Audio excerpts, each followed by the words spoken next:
Good morning, dear students. Hope you and your families are doing well.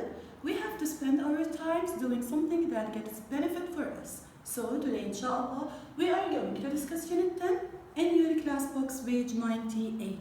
The title is Ancient Buildings. Ask yourself, what is the meaning of the word ancient? Excellent. It is about talking about something that is very old. When something is very old and it is not new, it is ancient. Buildings like, for example, schools, hospitals, houses, and etc. So, ancient buildings, they are talking about something that is very old and it is from the past. Let us read together, then discuss the new vocabularies. After you read and listen, you are supposed to answer this question. What did the builders find? Look, what is going on over there? Builders found a Roman town when they were building a new shopping center. Wow, let's go and have a look. Look, there are archaeologists here. They found Roman pots and coins that looks like a piece of jewelry, doesn't it? It is beautiful. This is wonderful, isn't it? A Roman town was under our feet all the time. Are you interested in the history of the town? We're in now. Will you come to our club and tell us all about it? Archaeologist. A few days later, everything we find is helpful because it tells us something about how the Romans used to live. But how can these things tell you anything about the Romans? Archaeologist. Well, this is a piece of statue. We found lots of these, so we know that the Romans decorated their homes with statues. That's amazing. You can learn a lot about the Romans from just a few things. I think I've got an idea. I'll tell you at the next meeting. This story shows us a completion for the previous story in Unit 9, which was talking about the DSD Club students. Now they are discovering a new Roman town which is ancient and very old. In this text or in this story, you face different new vocabularies. So together, inshallah, we are going to discuss them.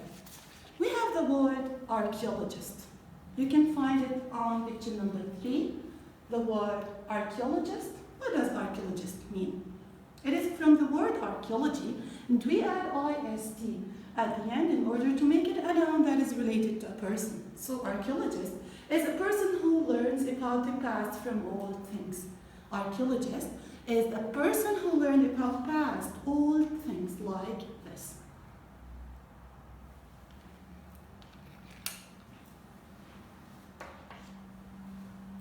The second word is statue. You can find it in picture number 5. Here we can find the word statue. Look at the picture. Can you describe the statue from the picture? Excellent. It is a shape of a person or an animal, and it is made from stone or wood. Statue.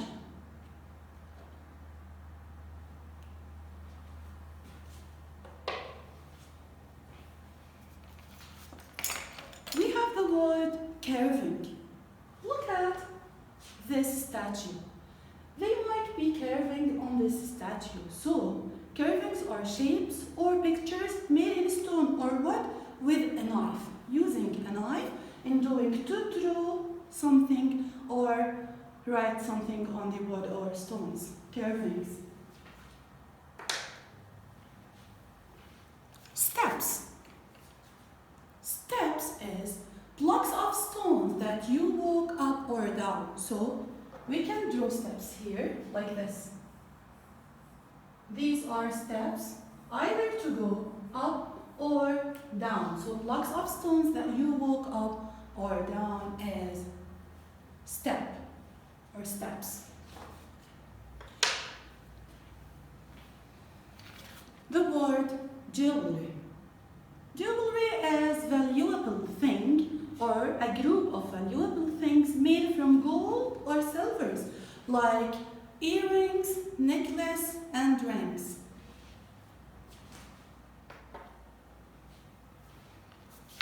The word column. You can find the column on the first picture there, that you can find a damaged column here.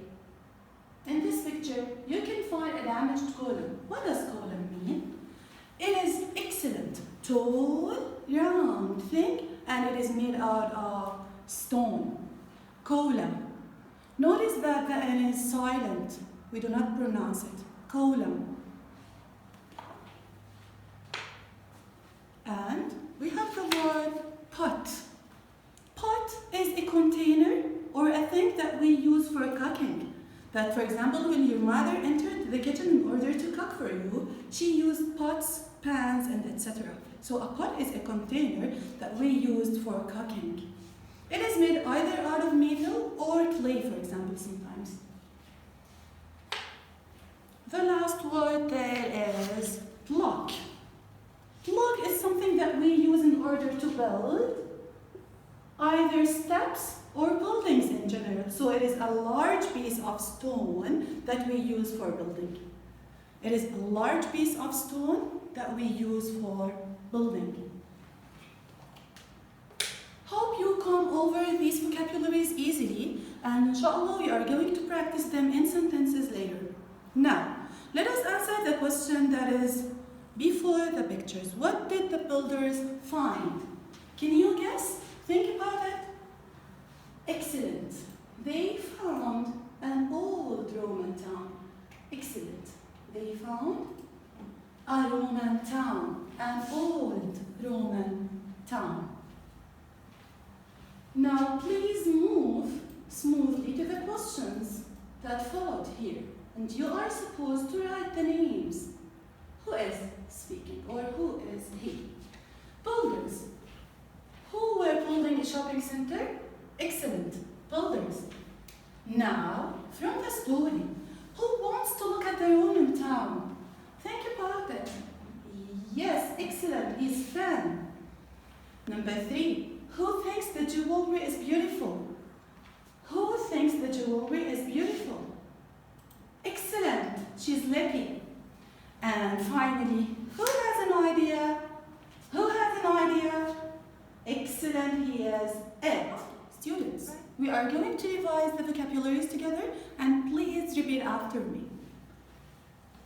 Archaeologist, statue, curving, steps, jewelry, colon, pot, block.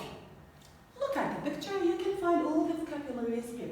This is the colon, and as I said, it is tall, round, and thin thing that is made out of stone. And here you can find the statue. It is a shape of a person or an animal. It is also made either from stone or wood. Here you can find the steps, you see? Here you can find the steps that either you go up or down. Look at the archaeologist. As I told you, he is the man that is just studying old things. Here you can find the carvings, the drawings on a stone or the writing. Here you can find the jewelries. Yes, like necklace, rings, and earrings. Look at this. Here you can find the pot. And this pot is made out of clay or mud. And the last thing there is the block, and it is a large piece that we can use to build. Let us move to the question on page 99, and you are supposed to fill in the blank with a suitable word. Are you ready? Okay. Let us read number 1, and it is already done. A tall round thing made of stone that holds up a roof is a column. Excellent. It is a column. Move to number 2. It is a large piece of stone used for building. What is the answer? Excellent. Block. Number 3. Blocks of stone that get higher and higher that you walk up or down. Remember, when you walk up or down, excellent. Steps. Now, a person who learned about the past from all things they dig up from the ground. He is a person who is studying the past. Excellent. Archaeologist.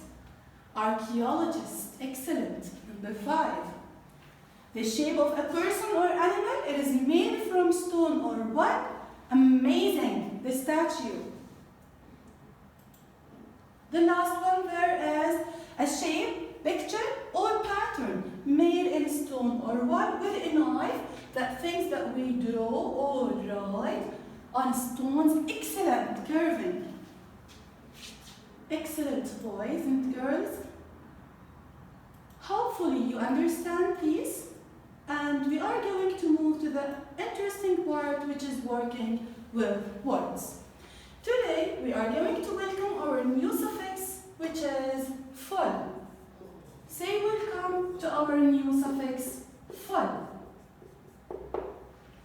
And keep in mind that the suffix is a syllable of letters that we can add at the end of a word in order to change its form.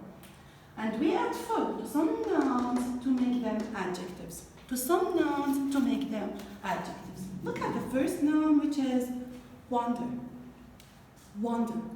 This is a noun, and in order to make it adjective, we add the syllable ful, which is full, and the words will be wonderful. Wonder is a noun. Wonderful is an adjective. The second word is cheer. It is originally a noun. In order to turn it into adjective, we add the syllable full, the suffix full. Cheerful. We have the word help, and it is a noun also. In order to make it an adjective, we add full. Helpful. Helpful. This is the word care, and it is a noun. In order to turn it into an adjective, add full. Careful. Careful. This is play, and it is a noun also, that in order to turn it into an adjective, add the suffix full. Playful. We have exceptional cases that we can change the last letter if the word ends with Y, like beauty, it ends with Y, that we can add full immediately after Y. We have to replace it with I, then add the suffix full. So, instead of writing YFUL, this is not acceptable. We replace Y with I, then we complete the syllable, which is beautiful. Beauty, beautiful. Let us answer the question together. If you have any examples, just keep this in mind. Number 1, would you like some help? Would you like some help? Can we say, would you like some helpful? Of course, no. We can't use adjectives here. We have to use nouns. Move to number 2. There is water on the floor. Be good or be careful? What do you think? Excellent. It is be careful, because you need an adjective here. Be careful. Excellent. Number 3. Work and play are both important for school children. What do you think the answer is? Is it playful or play? Excellent. It is play, because we need a noun here. Number 4. Look at the colors in that painting. They are beauty. You are describing the paintings and the colors in the paintings. So, you need an adjective. Excellent. The word is beautiful. But do not forget to turn Y into I. Replace Y with I here. So you can write it this way. Beautiful. Hope you can understand this easily.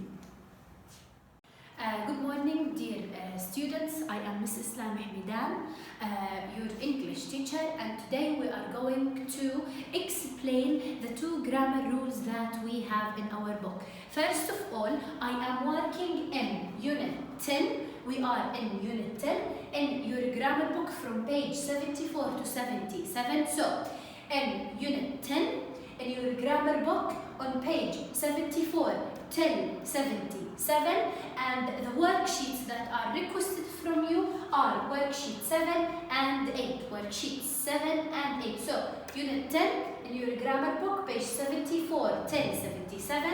In your English booklet for the worksheets, you have to do worksheet 7 and 8. So, in today's class, we are going to discuss the indefinite pronouns. What are the indefinite pronouns and how we do use these indefinite pronouns? So, as a beginning, the indefinite pronouns are pronouns, okay? That's used to refer to an object, person that is unknown to the speaker. So, if you are talking about a person, a thing that you don't know, you are going to use the indefinite pronouns. So, when we are talking about something that it is unknown for us, we are going to use what? The indefinite pronouns. Now, we have three types of the indefinite pronouns with certain words. So, in this table, you can see that we can use indefinite pronouns to talk about people, to talk about things, and to talk about places. We are going to make the indefinite pronouns with some, any, no, and every. During this class, you are going to be presented to the use of every one of these indefinite pronouns with examples. Now, to start with, if I am talking about person, I am going to use the word one, okay? So, we have someone, we have anyone, we have no one, and everyone. So, I am talking about a person, people. I'm going to use someone, anyone, no one, everyone.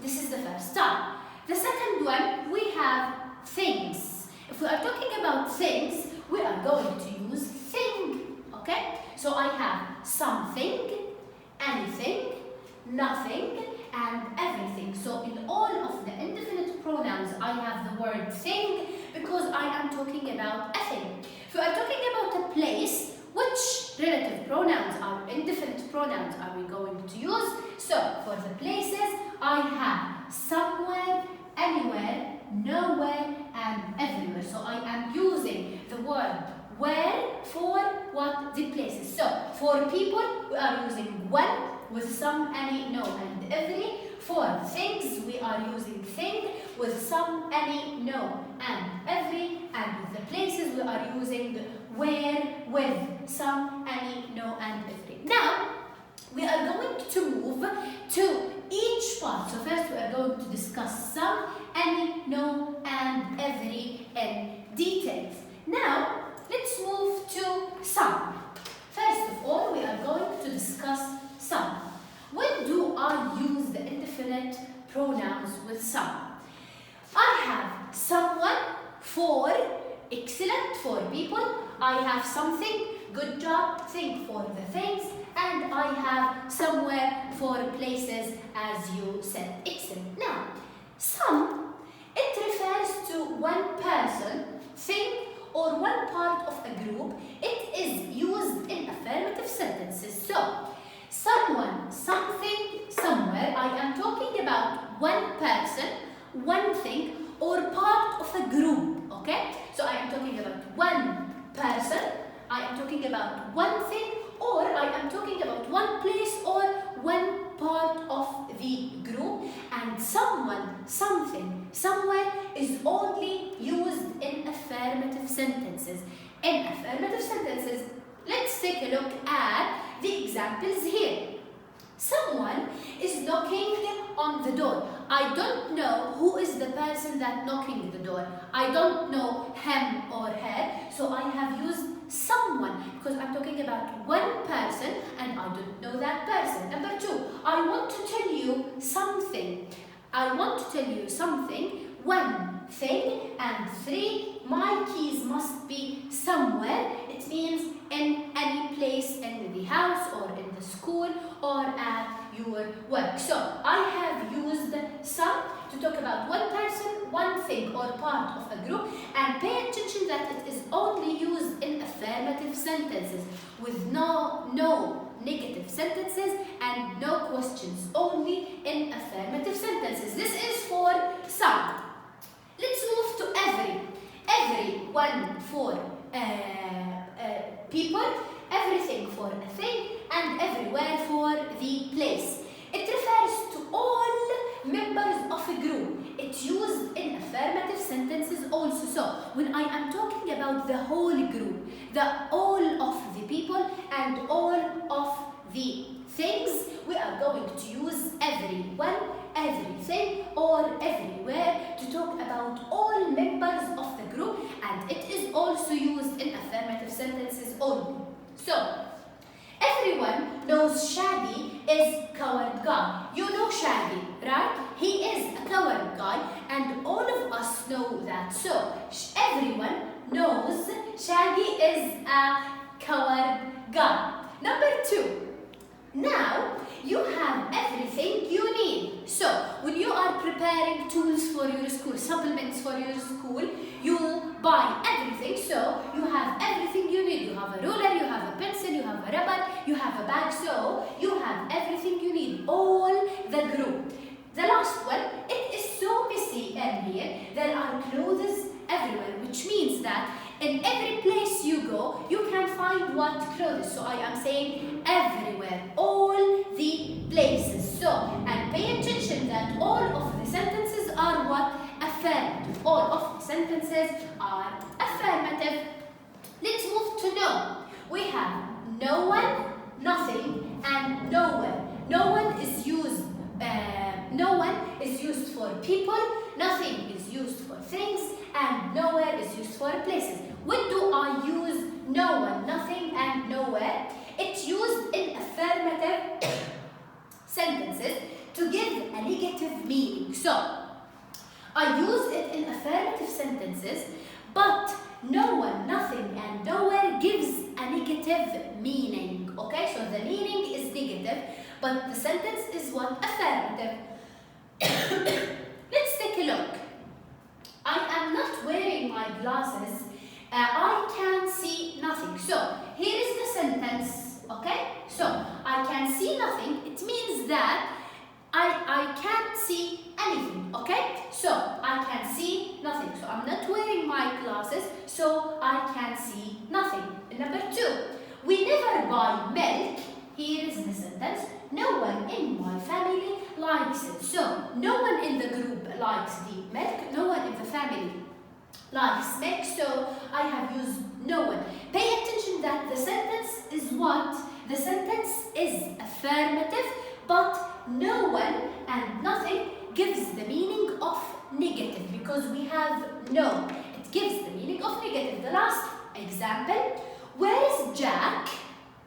Nowhere. He has gone. And I can't find Jack anywhere. So nowhere, it means I can't find him. It gives a negative meaning. So nothing is used for things. No one is used for people. Nowhere is used for places. After that, we are going to move to any. Any is a bit different from the other indefinite pronouns. So any. We have anyone for people, anytime for things, and anywhere for places. Pay attention to the usage of any. It refers to one person or thing. It's used in negative and interrogative. Interrogative, it means what? A questions. Excellent. You know that interrogative has the same meaning of a question. So, when do I use any? Any is only used in negative sentences or questions, which has the same meaning of interrogative. So, I use anyone, anything, anywhere in negative sentences or in interrogative sentences, which are what? The questions. Let's take a look at the examples here. 1. Is there anyone who can help me? It is a question, and that's why I have used anyone. And I'm asking about the person, so I have to use one. Anyone can help me, so it is a question. Number 2, sorry, but we can't. Here is a negative. We have can plus not. So, sorry, but we can't do anything. So, I have used anything because I have what? Not. It is a negative sentence. And 3, there are so many people. You can't sit anywhere. So, you can't, it has also can plus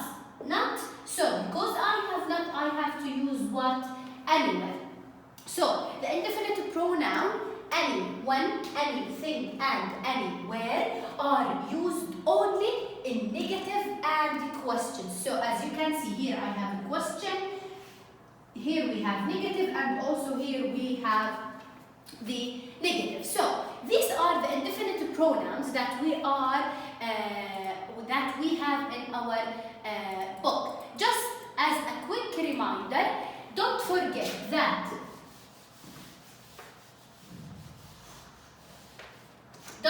that we have someone, anyone, no one, everyone for talking about people, and we have something, anything, nothing, everything to talk about things, and we have somewhere, anywhere, nowhere, everywhere to talk about places. We said that any is different because we use it in negative sentences and in questions. Okay? We said that no gives a negative meaning, but it is used in affirmative sentences. Every and some are used in affirmative sentences, and also here it is used in affirmative sentences. This is it for the indefinite pronouns. Now, for the exercises in your grammar book, I have a key answer for each exercise. I want you to do it alone, then you can check the answers out of this presentation.